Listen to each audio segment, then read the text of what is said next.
Sejam bem-vindos, bom dia à segunda mesa de hoje da nossa programação do Tempos de Distopia. Estamos aqui com a Conferência Internacional com o professor Gregory Claeys, da Universidade de Londres. Antes de apresentá-lo em inglês, eu vou falar um pouquinho dele, fazer uma breve apresentação em português, lembrando que essa palestra será realizada em inglês. O professor Gregory Claeys, ele tem doutorado pela Universidade de Cambridge e já atuou como professor no Canadá, na Alemanha e nos Estados Unidos. Atualmente é professor emérito de História na Universidade de Londres. Ele é autor de diversos livros, entre eles Searching for Utopia, The History of an Idea, que foi traduzido para o português em 2013 como Utopia, a História de uma Ideia, pelas edições Sesc. Dystopia, ele também é autor de Dystopia, A Natural History, de 2016, que ainda não foi traduzido para o português. Claeys também editou o Cambridge Companion to Utopian Literature, em 2017, e o seu próximo livro é intitulado Utopianism for a Dying Planet, Life After Consumerism, que será publicado pela Princeton University Press. Em 2015, Claeys foi eleito como um dos membros da seção de História da Academia Europeia, the Academy of Europe, e em 2016 como presidente da Sociedade de Estudos Utopistas, cargo para o qual foi reeleito em 2019. No mesmo ano, foi eleito membro da Sociedade Real para o Incentivo às Artes, Manufatura e Comércio. Claeys já recebeu concessões de pesquisa na Unidade de História das Ideias na Universidade Nacional da Austrália, em Canberra. Foi professor visitante na Universidade Keio, em Tóquio. Na Universidade Keio, em Tóquio, Universidade de Hanoi e Escola de Governança da Universidade de Pequim. Em 2018, recebeu o prêmio Cantemi pelo livro Dystopia, A Natural History, e por suas contribuições na área de ciências humanas. O professor atuou como palestrante 2 vezes no Festival Internacional do Livro de Edimburgo, e em 2019 e 2021 proferiu palestras sobre utopia no TEDx. Atualmente é o editor da série Palgrave Studies em Utopianismo. Seja muito bem-vindo e obrigada a todos aqueles que estão nos assistindo. Professor Claeys, thank you so much for being here. Thank you so much for accepting our invitation and for being so generous in talking to us here.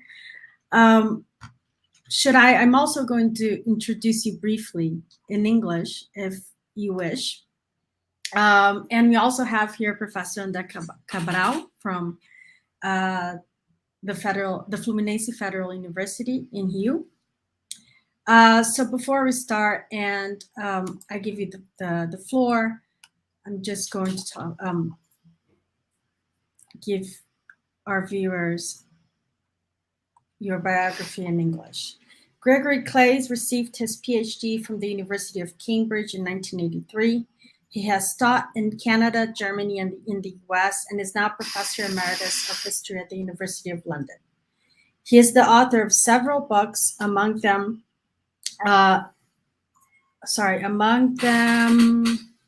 Searching for Utopia, The History of an Idea, which was translated into several languages, among them German, Spanish, Portuguese, and Japanese. Also, Dystopia, A Natural History, the Cambridge Companion to Utopian Literature, which was published in 2010. And his next book is called Utopianism for a Dying Planet, Life After Consumerism. In 2015, Claeys was elected to the Academy Europea, the Academy of Europe History Section, one of its 237 members. In 2016, he was elected chair of the Utopian Studies Society and re-elected in 2019. And in the same year, he was elected fellow of the Royal Society for the Encouragement of Arts, Manufactures, and Commerce. He has held a senior research fellowship in the History of Ideas Unit, Australian National University in Canberra, and has been visiting professor at Keio University in Tokyo, the University of Hanoi, and the School of Government at Peking University. He was awarded the Academy Prize in 2018 for Dystopia, A Natural History, for contributions to humanistic scholarship. He has spoken twice for the Edinburgh International Book Festival, and in 2019 gave a TEDx talk on utopia, with a second one in 2021. He is editor of the series Pelgrip Studies in Utopianism. Thank you so much for being here today, and we look forward to hearing your talk. Thank you. The floor is yours. Thank you very much, Julia, for that warm and generous introduction. I'm delighted to be in Rio, needless to say. If only. It's cold and gray and rainy here in London, so I envy all of you under the warm and delightful Brazilian sunshine. So the format today is that I'll talk for about 40 minutes or so, and then we have plenty of time for question and answer thereafter. So I look forward to hearing what you have to say about the talk, but I'll just plunge straight in. The talk is entitled ECO-DYSTOPIA and the Way Out, and it's drawn from the book that Julia just mentioned, Utopianism for a Dying Planet. So welcome to Dystopia, the talk, of course, not the reality, which no one wants to be welcome to. In case we needed reminding, the COVID pandemic has abundantly illustrated the close proximity of our fictional representations of worlds plagued by fear, despair, and dictatorship, with the looming realities now threatening to bear out those promises. More than ever before in humanity's history, we seem overwhelmed by the magnitude of the catastrophes facing us, ever more deluded about their seriousness and ever less prepared to counter them. But COVID is hardly the most pressing of these challenges. For the first time in human history, we face the real possibility of an apocalyptic destruction of the natural world, which threatens the very existence of humanity as a species. Yet we falter in even acknowledging the problem, much less addressing it. I want today briefly to plot how we've reached this scenario, and then to sketch how both utopian and dystopian portrayals can have its worst effects. To anyone reading or watching the news this year, it's become obvious that we're reaching a turning point in the climate crisis. A European record temperature of 48.8 degrees Celsius was reached in Sicily this last summer. Fires burn often out of control in California, Canada, Siberia, Greece, and elsewhere. In 2020, the Arctic's temperature was 2.1 degrees Celsius above the average of the previous 30 years. The polar ice caps, the tundra, glaciers in Greenland and elsewhere are melting at an unprecedented rate. Desertification and water shortages will become the new normal for billions. Closer to home for you, the deforestation of the Amazon continues at the alarming pace of 1.5 acres per second, with the loss of 137 species of animals, plants, and insects daily.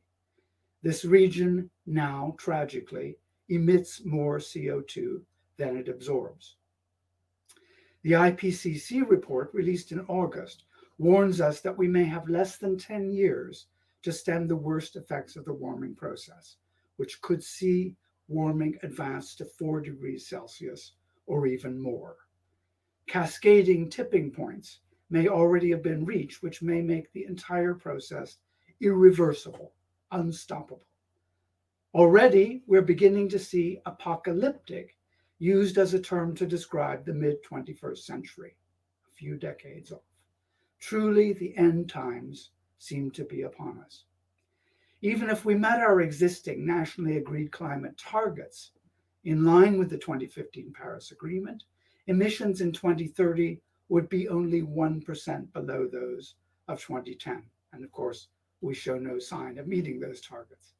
Setting goals of zero emissions by 2050 is effectively denialism in another form, pushing the problem into the distance in order to preserve business as usual for as long as possible. Excuse me. And this apocalypse is no imaginary religious fantasy, as the word originally intends as a description, with the happy ending scenario of the rescue of humanity by Jesus Christ, as millenarians throughout the ages conjectured. This is a real end from which not even billionaires will escape to Mars or to anywhere else. It is the final act in humanity's drama, and it finishes, sorry to spoil the ending, tragically, or so it seems in 2021. To describe the scenario we face as dystopian is therefore a terrible understatement. Dystopia implies a fearful state of being in which the unending misery of daily life is seemingly eternal and unchanging. We face dreadful, painful lives, but not extermination as such. By contrast, the apocalyptic vision now beginning to envelop us promises us a steady decline into a futurity of the deepest and bleakest blackness, which ends with our post-apocalyptic termination as a species. So, the obvious question, which you have put to me in your invitation today, does the concept of dystopia have anything to offer us in these dire and perilous times, as we seemingly inexorably and imminently descend into one or another variations on its horrors? The answer, of course, has to be yes. Dystopia emerged largely, or originated as a political concept, expressing the extreme fear typical of totalitarian regimes, typically represented by George Orwell's 1984. There are many variations, of course, on the theme, but all share an omnipresent fear and alienation. When the concept began to circulate in the 1980s, it was widely assumed to represent a caricature of Stalinist-type regimes in particular, with the Nazis running a distant second in the contest of the most oppressive government. We have learned in the past half dozen years, however, that a descent into fascism of the type which typified much of European politics in the 1930s is again a real possibility. In Russia, Poland, Hungary, the UK, the US, Brazil, and elsewhere, right-wing governments edge ever closer to fully fledged fascism. The instruments of state surveillance, including phone and video monitoring, permit even established authoritarian regimes like China to revert to their more totalitarian prototypes. The suppression of freedom of speech and of the press, the proliferation of a culture of unapologetic lying and deceit, pioneered, of course, by Mr. Trump, and the domination of the press by political cronies and right-wing billionaires, devalue the public space and render the necessary checks and balances of critical scrutiny, which democracy rests upon, ever less viable. Nationalism, nativist anti-immigrant hysteria, and xenophobia assist populist would-be dictators. Corporations seeking to evade transparency and taxes facilitate their rise to power. Pervasive corruption assures further loyalty by financial elites. The portrayal of climate activists as extremist terrorists, and in the UK, criminals, further aids the cause of climate denial. Governments will dither and complain and make every effort to pass blame for our coming disasters onto others. They will set targets, insist that normality will remain with 1.5 to 2 degrees Celsius warming, and propose fanciful technological solutions to allow profit-making during the end times to continue. They will continue to pollute while claiming they offset the results. China alone is building a new coal-fired power plant every week.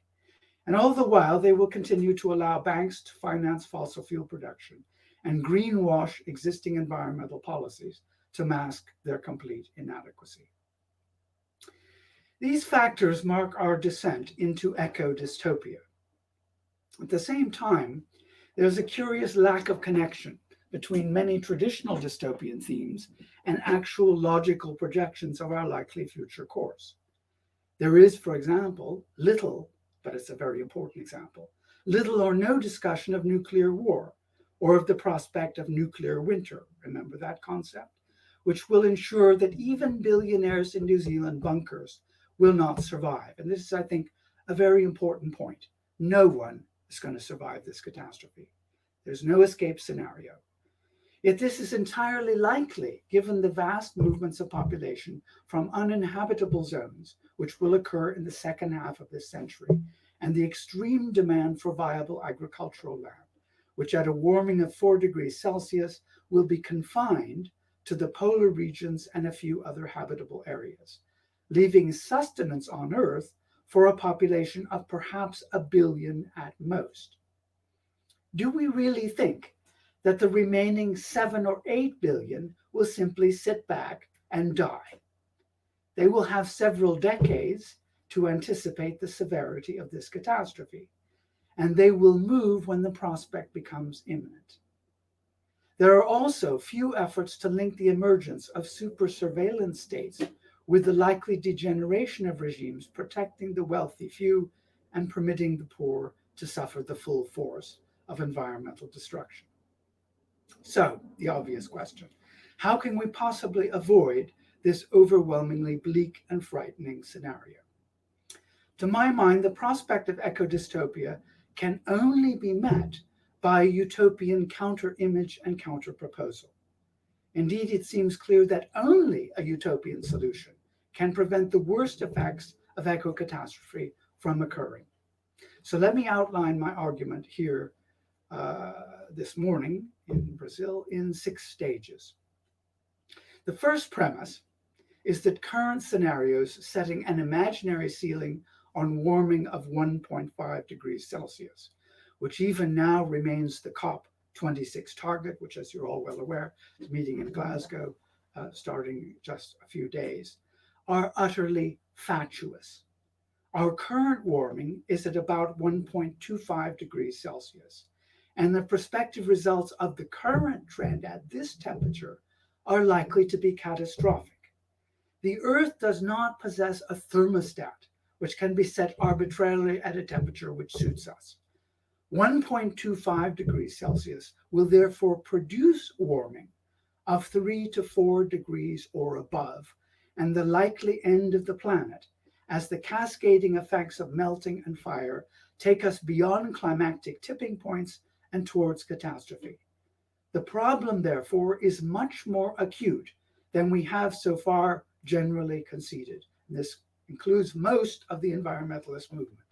So we need to be much more radical in our efforts to curb emissions. This gives us our first viable slogan, #1 degree is too much, which if you're on Twitter, you will see I've repeated ad infinitum.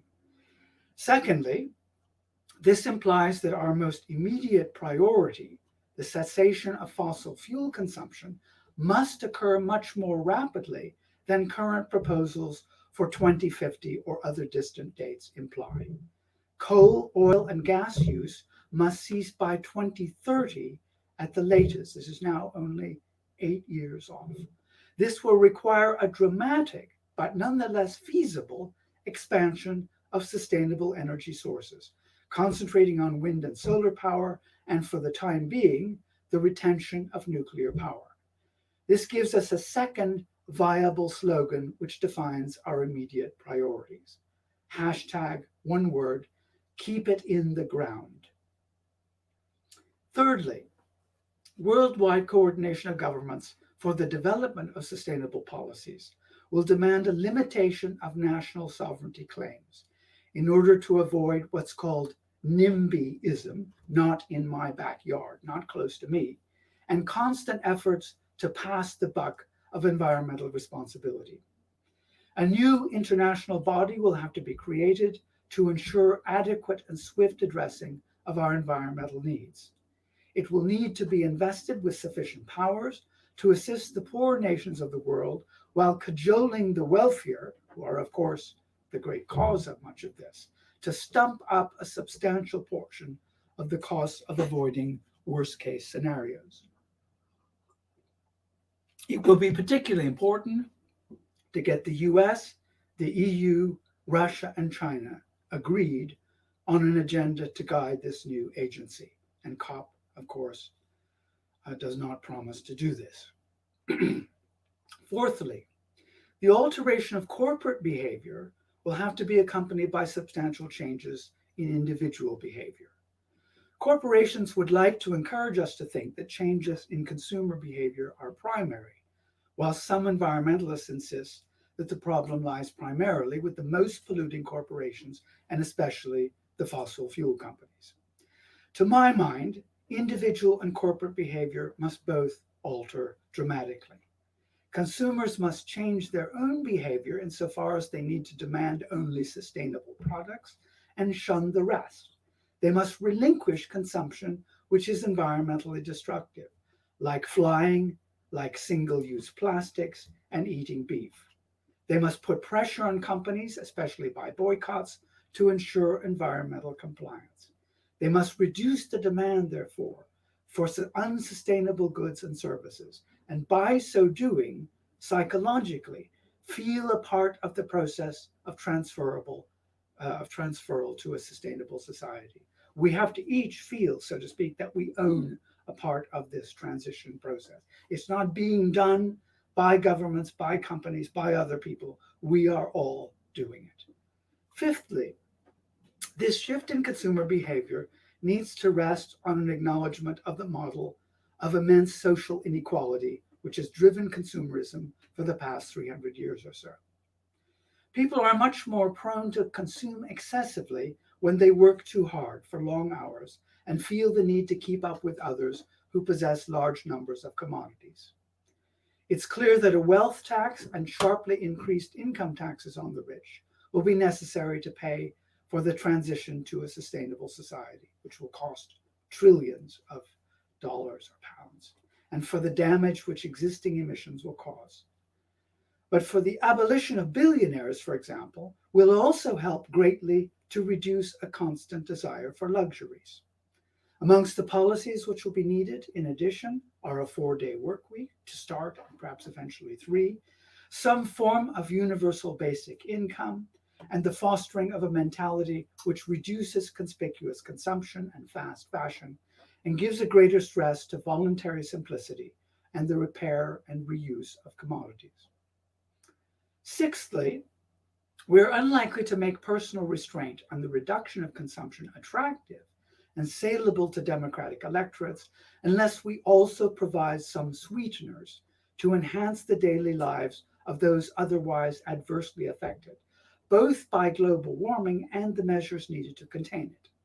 Such inducements might include, but are not limited to, free public transport, including domestic, if not international, rail travel to counter sharply reduced air travel, the provision of plentiful public festivals, the redesign of cities to greatly curtail the presence of cars and ensure adequate green spaces and public meeting places, as well as guaranteed incomes, free medical care, cheap housing and free education, and sustainable protection from rising temperatures. The utopian component in these proposals thus rests on greater social egalitarianism, as Thomas More had suggested in his 1516 book, and on the provision of greater opportunities for public and consumerism is a crisis, and that any attempt to retain existing patterns of consumerism will condemn solutions to this crisis to failure. I'm thinking of Bill Gates's recent book, which doesn't even mention consumerism. So we must inevitably face substantial challenges in both corporate and individual behavior if we are to survive. The idea that every nation can fend for itself in the coming catastrophe is preposterous. Yet a division of the world into the less and worse affected will prove attractive to many of the richer countries in the more advantaged regions, even though these include the most polluting nations. Hatred of the other, the poor, the more remote, will be constantly promoted by those anxious to protect the lifestyle of the wealthy countries at all costs. To return to the question, then, of what the role of the portrayal of dystopia is in this process, we can concede that most immediately this is negative and critical. Distracted by our toys and pleasures, many lack the ability to see the long run, the big picture. Like utopia, dystopian literature presents and even demands the opportunity to permit projections of existing trends, and thus to illustrate where we are going beyond short-term economic and electoral cycles. What utopia presents positively as an idea to which to aspire, dystopia portrays negatively as a future to be avoided. Exiting a carbon-based society will require both forms of representation to be multiplied greatly. On the negative dystopian side, we need to clarify just what societal and government breakdown implies, and how the process of disintegration, particularly of wealthy, more or less democratic societies, will or might proceed. We need to detail just how easy it is for far-right groups to seize power by control over the press, by cheating in elections, by conducting both overt and black propaganda, and by constantly playing nationalist and xenophobic cards to avoid acknowledging that climate breakdown is a global problem which can only have global cooperative solutions. We need to clarify the role of great corporations and of the imperatives dictated by the profit-making rationale of capitalism itself in making the world's destruction more likely. We need villains as well as heroes to guide our behavior. Literary fiction has the capacity to illustrate these needs more clearly and more immediately than political or environmental manifestos. What we often fail to imagine in historical and political terms is brought home at the individual and human level in literature. It is often said, however, that utopian literature plays this role by offering hope, while dystopian literature does so by inspiring fear and anxiety about degeneration and collapse. To my mind, at least, utopia is too often closely wedded to the concept of hope, usually through the work of Ernst Bloch, the greatest theorist of modern utopia. For an ideal future image may well provide hope, but the function of the image is as much to offer detailed plans designed to illustrate how a vastly improved human life, defined by greater equality, sociability, and solidarity, is possible. Hope may spring from such portrayals, but this is not their essential purpose. Hopium, as it is called, runs the danger of distracting us from the imperative of providing solutions.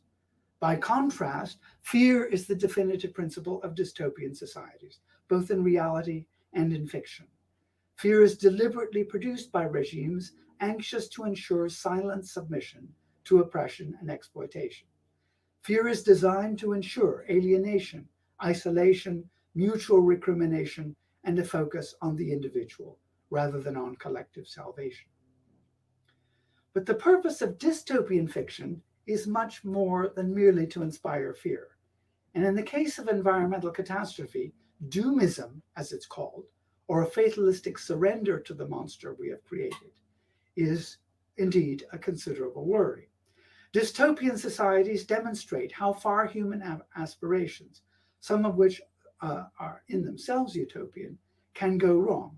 But they also illustrate how resistance, futile or otherwise, might work. We recall Winston Smith's diary writing, his affair with Júlia, and his efforts to join a network hostile to Big Brother, which are central themes in Orwell's 1984. Even when such resistance fails, as it does in this case, it may be inspirational and give us a sense that individuals can make an impact, even on the fiercest totalitarian regimes, and that acting collectively, they can effect great changes.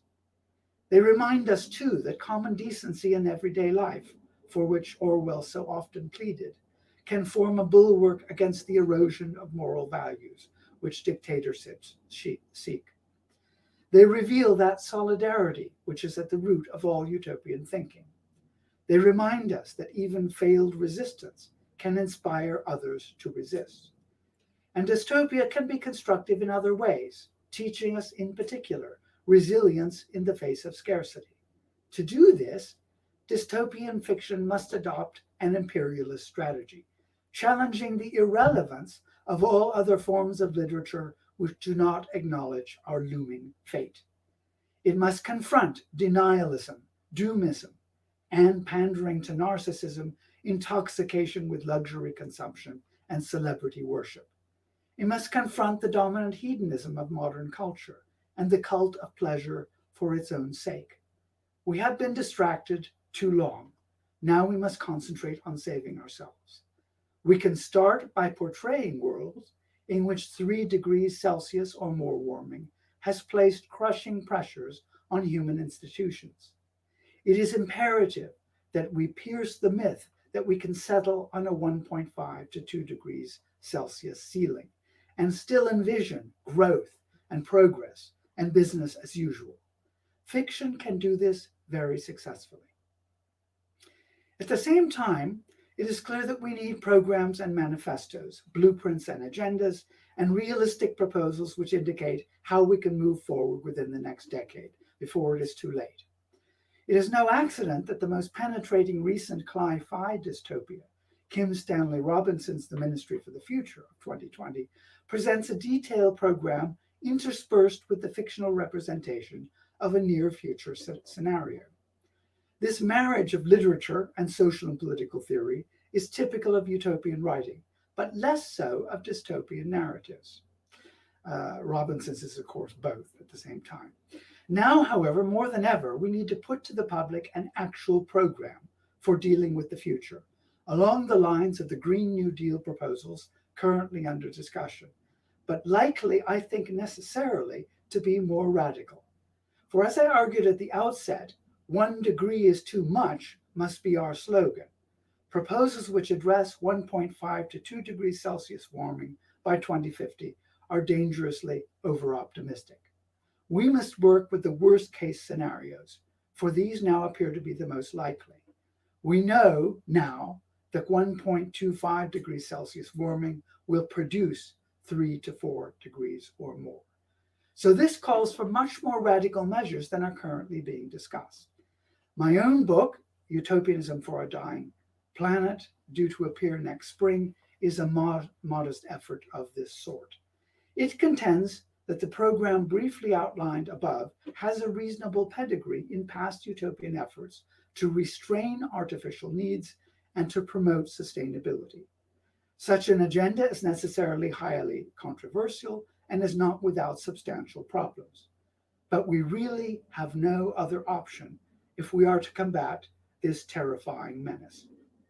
To sum up, even achieving 0 carbon emissions by 2030 would still leave the world in an extremely perilous state.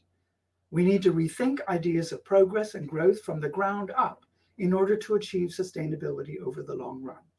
The lifestyle of the wealthy 1% of our planet in particular needs to be amended seriously if we are to survive.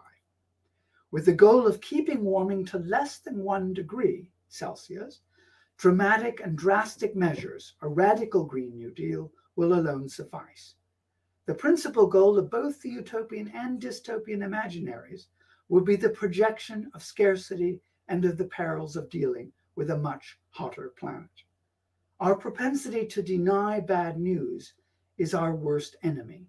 We need literature to compensate for this failure of our imagination and our recurrent tendency to put the best face on things. We do not want hope. We want realism, gritty, fearful, painful, and shocking. We want desperation, anger, fury, and then resolve.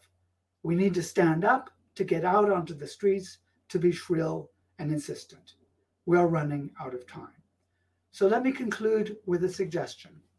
It may well be that the concept of dystopia has run its course.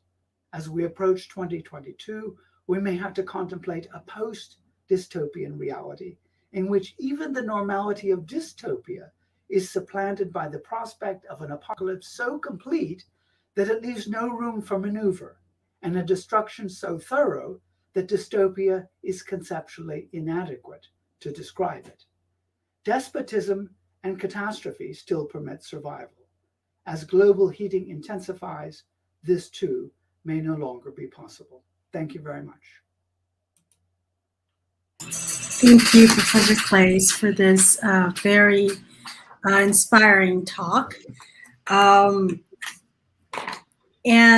before we start with questions, I would like to perhaps ask you, start the debate. Unless, Andrea, would you like to say something?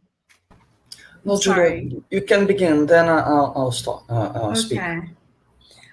Yes. So one aspect of your talk that caught my attention is precisely this apparent lack of imagination that we have today. And that, I mean, our imagination seems to be very limited of the possibilities that we still have to prevent these catastrophes from happening. So would you be able to elaborate on the very commonplace statement that has been made over the past few years, that it's easier to imagine the end of the world than to imagine the end of capitalism? And then there's a follow-up question. Is it necessary, I mean, in order to control or to hinder an apocalyptic ending for the planet, is it necessary to find another means of production, or is it possible to let's say to have a capitalist system and to control climate change and natural catastrophe? Thanks very much, Julia. So if I can eke out from that two major lines of questioning. First, the lack of imagination. The second, how we want to describe the social, political, economic system that will correspond to a sustainable society. So, first question is, if we think back through at least the history of Christianity, the idea of the apocalypse is traditionally associated only with millenarianism. That's to say, the end of the world that occurs is an end brought about by way of God punishing humanity for human sin, sending Jesus Christ down, either before or after 1,000 years, and ensuring the salvation of a few as a consequence. So the point is, the concept of the apocalypse is entirely shrouded in the religious imaginary. It's thinkable only in religious terms. The secular apocalypse has no corresponding richness of language at all.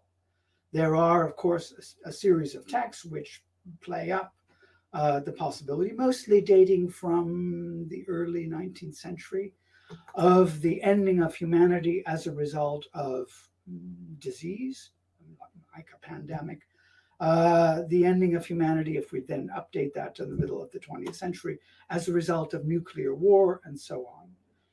But the display and portrayal of, in traditional terms, of an apocalypse engendered by the destruction of the environment, this is much, much rarer and is hardly central to the tradition as a whole.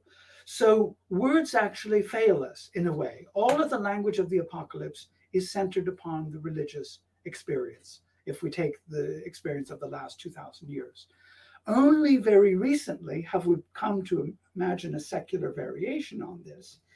And I have to say, I don't think we've done nearly enough to try to suss out what a secular apocalypse looks like.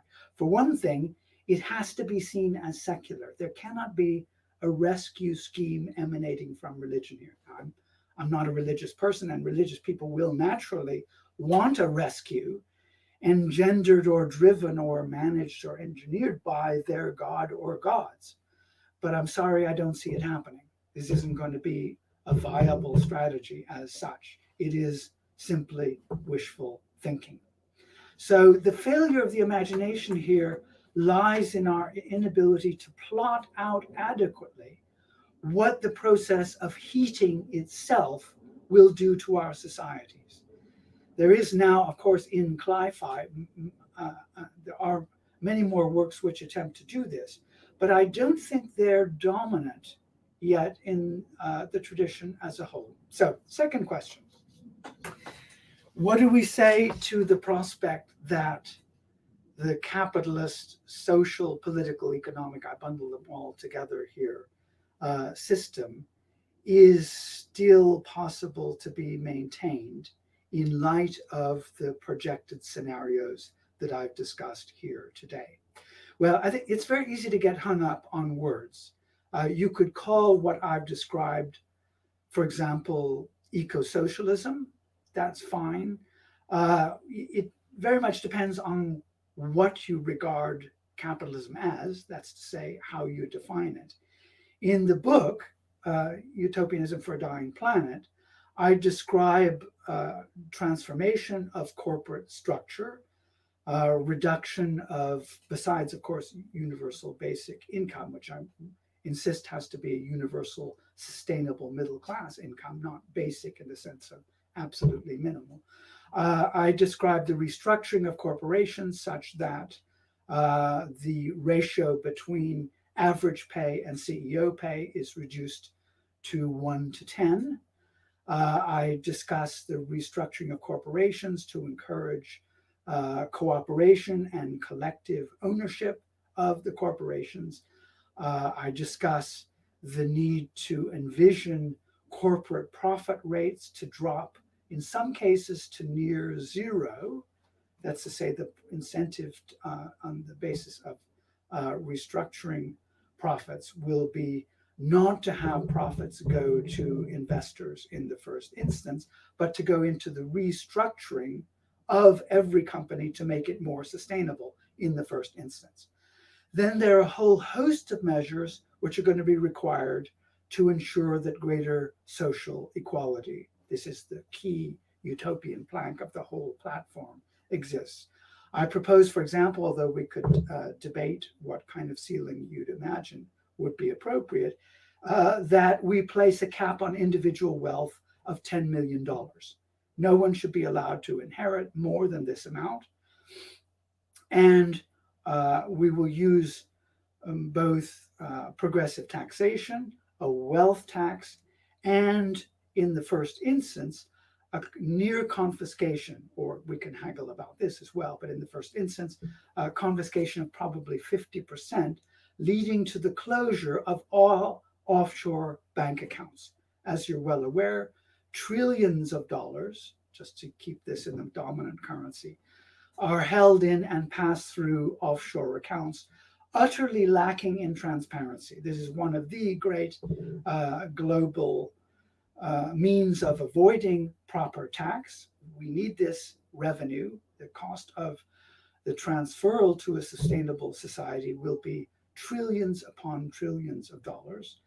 Probably not only at least half of all this wealth held offshore, but at least 10% of international GDP for the foreseeable future, at least half a century.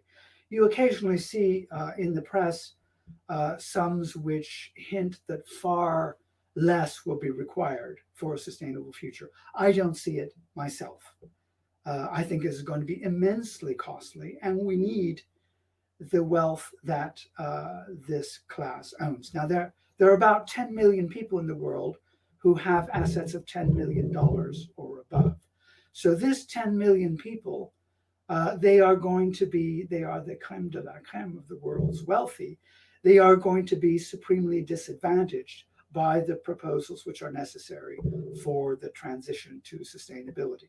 So if you put all these politics together, and policies and programs, whether you want to still call capitalism the regime that exists at the end of the day. Now, one thing I haven't done, you may note, you might note that I wrote a book about Marx and Marxism a couple of years ago. And Marx, of course, has played a major role in my intellectual formation. But I haven't called for collective ownership of all of the means of production at all. I've spent enough time studying the regimes of the 20th century to feel that it's not absolutely necessary to go to this degree. On the other hand, the kind of regime that I've described goes a very long ways down the path which Marx describes in particular in the Manifesto of the Communist Party of 1848. The notion of a command economy in the first instance, that's to say, a managed world economy where a new environmental commission, I call it ECO-COM for short, will have sovereignty given to it, ceded by all the nations of the world, and have constantly, through an increasing process of greater transparency, the ability to ensure that all nations are not only monitoring, but complying with all the demands that sustainability forces upon them. This moves towards, of course, another utopian scenario with which you will all be familiar, the world state of H.G. Wells. I don't in the book suggest that we're going directly down that path, but it seems to me pretty eminently logical that we are moving in that direction. Whether we end up there is another matter.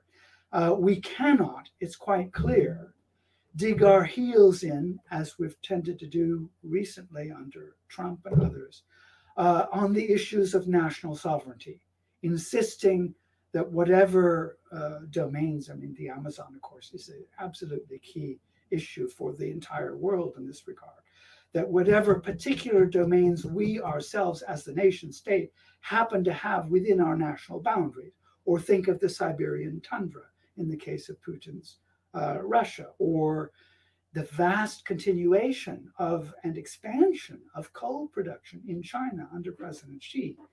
All of these issues, the Amazon, the tundra, coal production in China, these are all of world historical importance in the transition to sustainability, and they all have to be dealt with on the world level.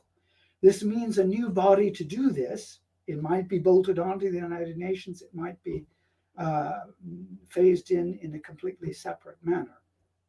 Is this so, to draw to a close for the second part of your question, is this still capitalism?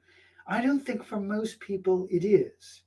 It's a lot closer to socialism than it is to capitalism. But it isn't, on the other hand, the full-scale communism that Marx and Engels opted for. But then again, we have to remember that plenty of socialists are not full-scale communists either. Charles Fourier, whom I mentioned earlier, is not a communist. Robert Owen, with whom I've spent many years of my historical study, is a communist. But plenty of socialists are not. There are lots of mixtures of property ownership. Thank you. Thank you so much for your answer. Andrea, would you like to ask or comment on Professor Claeys' talk? Yeah, I'd like to ask a couple of questions and maybe make one comment, which is actually also a question. And then I think we could move on to a couple of questions that have already appeared, because I was actually going to ask them in the first place as well, because these are 2 points that make me very curious. And what I'm going to ask has to do with these questions that have already been asked by the public. Professor Claeys, thank you very much for your talk, which I think is very provocative in a very positive sense, of really making us think, and making us think. And I think it does balance dystopia and utopia in your discourse itself, in terms of warning us and offering as actual plans for finding a way out.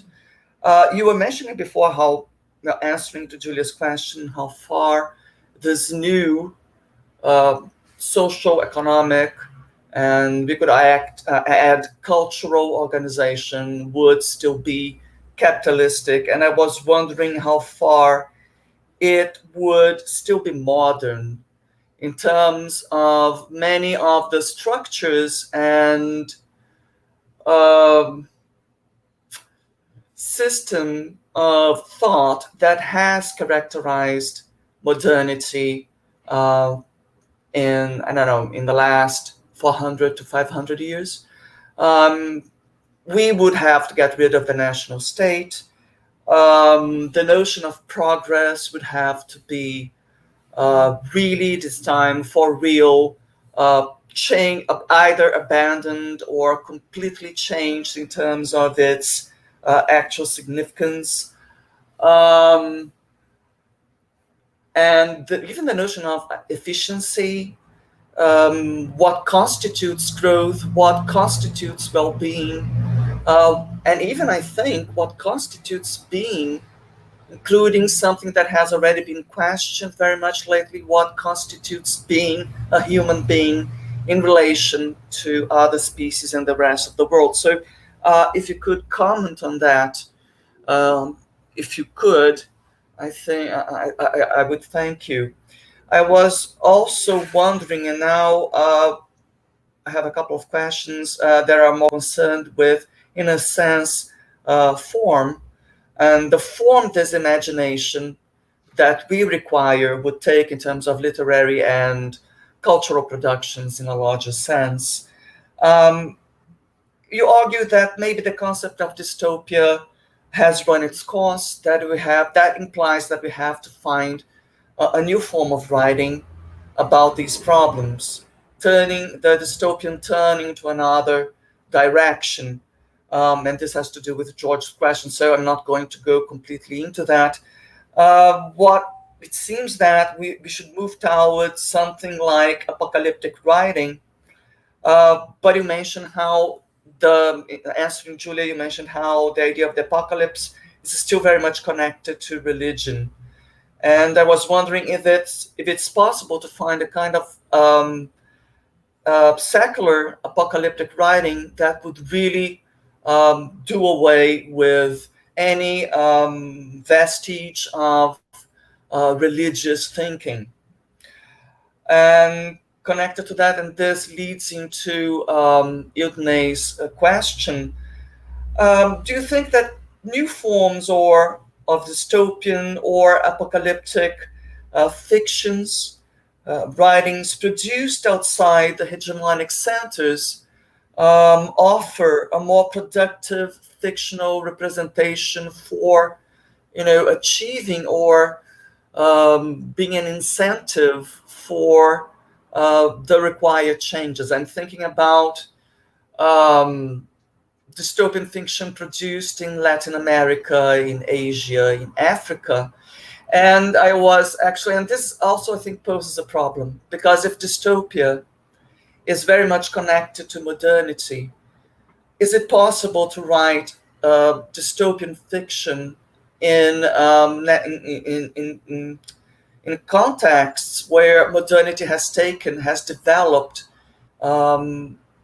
in connection to colonization? I was speaking with a colleague of mine the other day. I was looking for this African dystopian fiction, and I was having sort of a hard time finding an actual dystopian literature in Africa. And she argued that probably there wasn't so many dystopian novels in Africa because there the way of thinking is completely different. So I was wondering if you could offer some comments on these points. Thanks very much. That's a number of very complicated and important questions, which it will be difficult for me to narrow down completely. Let me start with your question about modernity. I think so my starting point in the book, which I think is a suitable one for most of these discussions, is that from the mid-18th century onwards, and it's Jean-Jacques Rousseau whom I have most in mind here, the thinker, of course, most influential on the French Revolution, whose impact on Marx is extremely limited, but whose impact on Western society generally, on intellectual history, is much more profound in the next 2 centuries.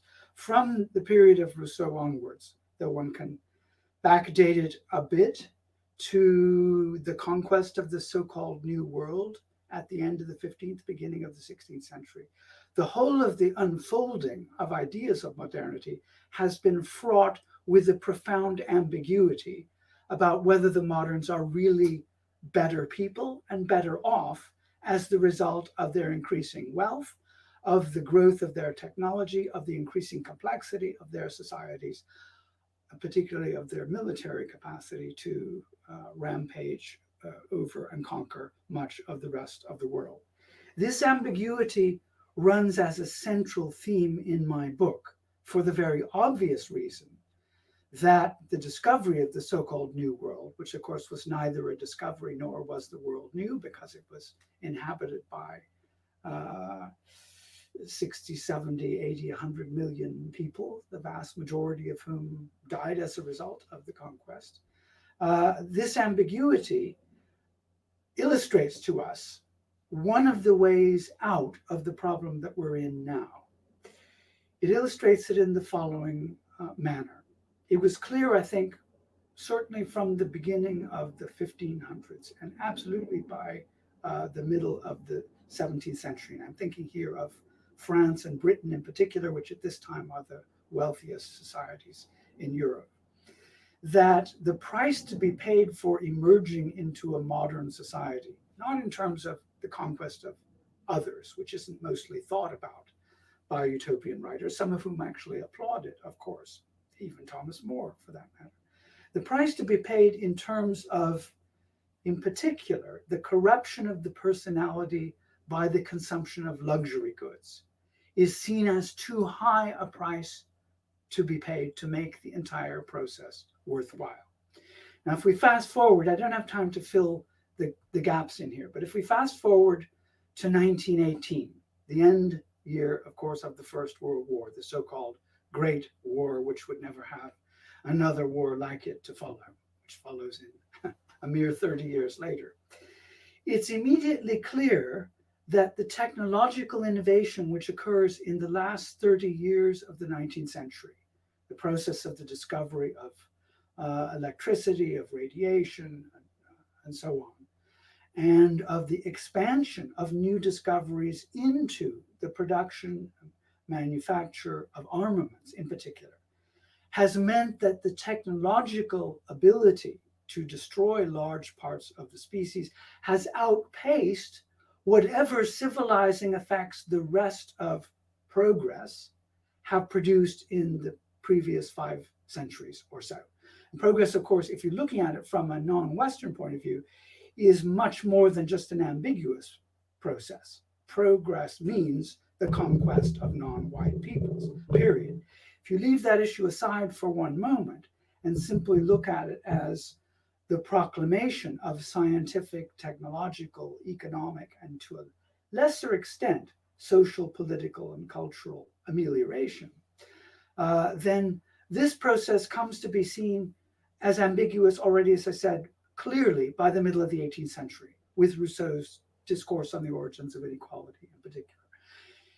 Recurrently then, from the 1790s onwards, about every 30 years, there's been a movement in favor of greater simplicity as a reaction against this.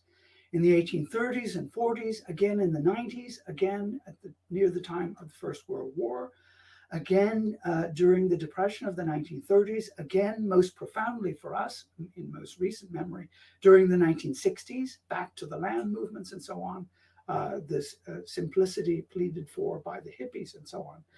This begins again then in the 1990s, and this is, I think, indicative of the way in which the counter critique of modernity, as the increasing consumption of commodities, as the increasing complexity of life, is voiced by increasingly large numbers. I foresee a cultural movement arising, probably in the second half of the 2020s. It's very near its birth, I think.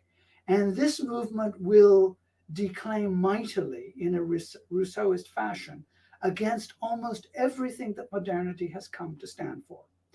Now, it goes without saying that all of these counter-modernity movements, by and large, have failed. That's to say, failed in the sense in which they have not displaced a modernist emphasis upon increasing innovation in technology and in science. Now, there's a good reason for this, of course. No one wants to go back to being treated by the witch doctor instead of getting decent care from the hospital down the road. Nobody wants to go back to sending letters by post instead of talking through the mobile phone, which is sitting within feet of almost all of you listening to me today. No one wants to renounce the best technology, but we realize at the same time, first of all, and this is a major theme in the book, that we have become ourselves, and you hinted at this, I think, in your question, psychologically commodified. And Marx, of course, in the Economic and Philosophic Manuscripts of 1844, is a key point to go back to here. We have become obsessed with possessing things and showing off our stuff to other people and defining ourselves, who we are, by the stuff that we accumulate and show off to other people. One can clearly demarcate, and I try to do this in the book, the process by which this occurs from the 17th century, again, mostly in France and Britain, but then in all other societies increasingly. And it does represent what classical republicans, particularly those with an eye on the Spartan model, which is extremely important in this whole narrative, what they see as the corruption of the human personality.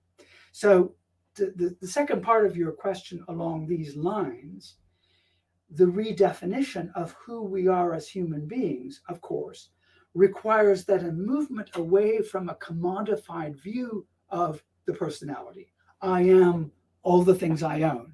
I am my clothes, I am my car, I am my private jet and my yacht and all the rest of it. I don't, of course, have a private jet or a yacht, I stress to add.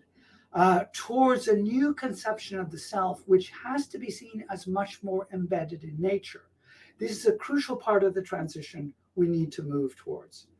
I don't think this is post-human so much as it is the realization that human beings are animals. I mean, we don't have to go back to Darwin to remind ourselves of this, that we are embedded in the natural world, and that we tend to, for example, identify the language of rights with human beings. The language of natural rights, famously, of course, in the 20th century, became a language which we today call human rights.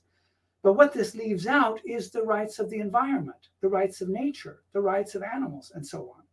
We need to reinvest all of these with the language of rights and regain our sense of respect. Now, one of the things, while I don't think that it's likely, although from time to time, for example, anthropologists in particular point to the original First Nations or Aboriginal peoples in Brazil, sometimes in other nations, but Brazil, of course, has more of them still than almost any nation in the world, and points to their conception of harmony with the natural world. This, I think, is something we can learn from. It is still potentially a guiding light. So I could speak much more to this, but I should get on to your second question.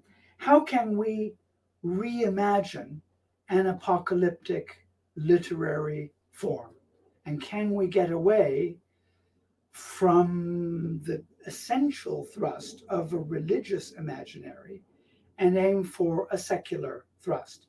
Now, my answer, you bundled that with a couple of questions about whether this might also occur outside of the chief global population centers and outside of the wealthiest, i.e. northern nations.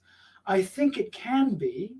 We're all well aware, although it's not uniformly the case, that the pattern of warming in the middle decades of this century, so that's from 2040 to 2070, will render the whole of the central band of the world pretty well uninhabitable.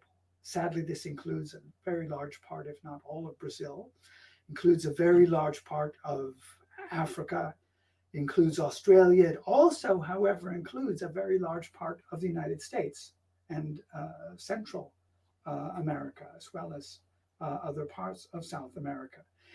The warning signs are already there in a number of areas. If you look at the extreme conditions now, for example, in Madagascar, which is experiencing the very first national famine driven by climate change. But this is the pattern of the future. Other countries will now, we expect, Zimbabwe and South Africa, just to give you two instances, but Australia could easily follow and many other countries as well. So when people begin to become alert to the likely trajectory of the pattern of warming in the coming decades, they will respond. Those who can write, who can lift a pen, so to speak, to use a rather outdated image now, they will write. People will write tracts and proposals and pamphlets and books, and they will write novels as well. These problems, because it's not just one, of course, it's a problem of the entire transformation, as you pointed out in your question, of how we exist and how we live as human beings in the modern world. We need 1,000 different approaches from as many different perspectives as we can possibly muster to get at this. And we need everybody to be energized sufficiently.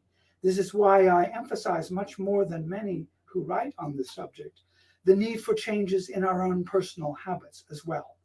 It's these changes which give us a chance to feel that we are on board in the process of transformation, that this is not something which either can be or should be done by other people, by governments, by corporations, for us, and that we are just passive receptacles of these changes. We have to feel that we are on board. Once I stop eating beef, for example, I may be much more inclined to go out on the street and protest at the failure of COP19, which is exactly what I'll be doing in a few days. The sense of participation, the most elementary democratic response to the terrible quandary that we find ourselves in, has to be uniform and felt across the world. Now, whether this specific apocalyptic imaginary can transcend in a world which is, after all, not secular by any stretch of the imagination. The power of religion is still a formidable force to be reckoned with, and one which probably I'm prone to underestimate the power of. What I'm wary of is that because the vernacular of the apocalypse has been traditionally vastly more Christian, stick with this tradition, than secular, that the immediate response to, because the penny will drop, millions and millions of people will become aware in the second part, I think, of the 2020s, that we face the kind of catastrophe that I've described this afternoon. And when they become aware, they're going to panic. Millions will become greatly depressed, but millions more will panic, and there will be a movement back and forth between these kinds of responses. Those who panic, in particular, will be most prone to look for the quickest possible escape mechanism that they can put their hands on. And religion, I fear, will step in at this point and offer the age-old recipes of the salvation of the few believers, at the cost, of course, of all of those who are non-believers. I don't want us to go down this path. I think this invites even more dangers than we already face. So I think it is extraordinarily important for us to portray this apocalypse in a secular manner, and to portray the escape in a secular manner as well. I hope that answers your questions. Thank you, Professor. We're running out of time, but I think perhaps we have time for maybe I'll ask the questions and you can comment on them. Okay. At once. Perhaps I think that's going to be easier. So Jorge Amaral, he asks about whether you could elaborate on what you expect in literary terms from post-dystopias. Is there already an example of this kind of literature? The second question is from Professor Eugenie Cavalcanti. She thanks you for your talk, and she asks if you could please comment on your views concerning the role of Native peoples in the context of a post-dystopian scenario. And the third question is from Willie Nascimento.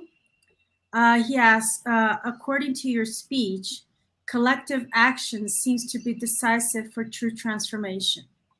How do you assess the individualism-collectivism problem in our society? Is the collective desire for transformation still the utopian key to a better future, or has it been subsumed by ideology as idealism? Okay, another bunch of easy questions. Post-dystopias, first of all, I think a number of the more familiar so-called post-apocalyptic scenarios, I'm thinking, for example, of Cormac McCarthy's The Road, so a very well-known novel, one of the best known now, are post-dystopian in the sense in which, in a sense of revealing a very important inadequacy, in the sense in which they do not attempt to explain how a particular state of affairs comes about, what brings about the collapse of a given society. They posit to us in a way which literarily may work extremely well, of course, a post-apocalyptic scenario. Burning landscapes, smoldering ruins, tribes of cannibals shooting at each other, and so on. All examples drawn from The Road. But what they do not do is to explain how a particular regime may have produced a set of circumstances in the classical dystopian mode. Again, of course, I advert always to Orwell as the first example here. Orwell provides us with a very substantial explanation as to how the world described in 1984 got to be that way. Not everything that a modern reader would want to know, but a very great deal. It's not a post-apocalyptic scenario in that sense whatsoever. There is a clear series of lineages or trajectories drawn out from 20th century history, leading us right up to the moment described in the novel as a whole. Post-dystopian novels tend to elide with post-apocalyptic novels in not providing us this sense of how we get there. And it's this which I most would like to see in the literature of the present. A sense of how we, living in the very moment we're in now, can, through lived experience, end up where we might very well end up in 30 or 40 years. We have to see that this is not just a distant future scenario, a kind of nightmare. It is a strand which can tangibly be traced from the present into the future. So the second question, native peoples. Well, this has been done not just with the peoples of the Amazon, but of course, with respect to North American indigenous tribes and other groupings elsewhere. The best studied, of course, tend to be the North and the Southern American. In almost all these cases, a sense of a harmony with nature, of the need to reproduce sustainably, is a theme that runs throughout the entire literature that I'm acquainted with. I'm not an expert in this field, but the stuff crosses my radar from time to time.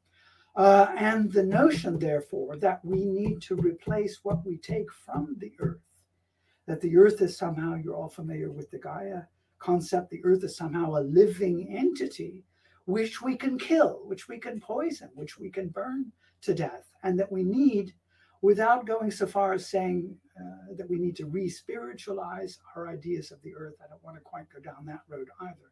But we need to have a healthy respect for the natural environment, and in particular here, for animals. We know that the decline in species of the last 50 to 70 years is absolutely dramatic. And in some cases, bee stocks, for example, alone threatens the possible extermination of the human species. Our respect for animals, but yet we continue to allow pesticides to be used very widely.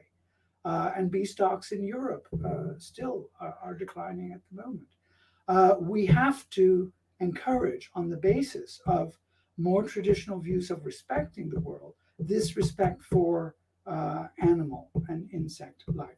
So the third question, if we are running out of time here, is about collective action. And it's also a very profound and interesting question. We have, of course, again, to go back to the question about modernity, it's usually said that one of the leading facets of being a modern is the process of individualization. that we come more and more to recognize that we have unique or individual personalities which are different from every other personality, and that we ought to pride ourselves on the cultivation of that individuality. There's nothing wrong, I think, with this line of thinking. But as your question indicates, it also has very clear and very profound limits.